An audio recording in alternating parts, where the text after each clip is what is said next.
ไปถึงแม้นว่าน้องเคยแต่งดองมาแล้วผ่านสายเป็นทางหรือหมายสำหรับไปมันบ่สำคัญมีลูกหนึ่งคนสองคนไอ้ก็บอกว่าที่ขออาสาเป็นผัวของน้องจอมขวัญอดีตผ่านมาลืมเถิดนะมันบ่สำคัญบ่เพียงน้องนั้นกลับมาให้เข้าใจก็พอเป็นทางหรือไม่สำหรับไม้มันบ่สำคัญบ่เพียงเข้าใจกันสองเฮาฮักกันก็พอเรื่องในอดีตก็สร้างบ่สนดอกหนอที่อาสาเป็นพ่ออายสิขอเป็นผัวหน้า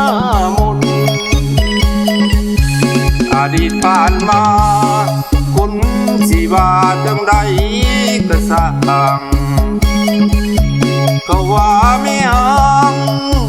มีลูกมาแล้วบ่สนถึงเป็นแม่หังบ่คือกระทอดอกเดินหน้ามน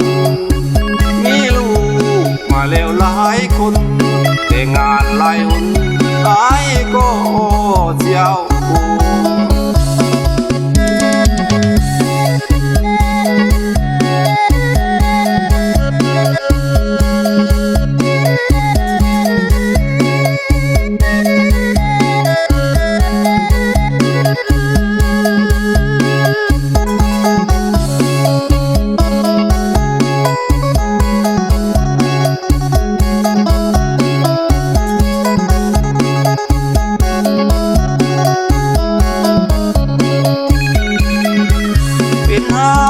หรือไม่สำหรับไม้มันบ่สำคัญบ่เพียงเข้าใจกันสองเฮาฮักกันก็พอเรื่องในอดีตก็สร้างบ่สนดอกหนอที่อาสาเป็นพ่ออายสิขอเป็นผัวหน้ามนต์อดีตผ่านมาคนสิว่าจังใดก็สร้าง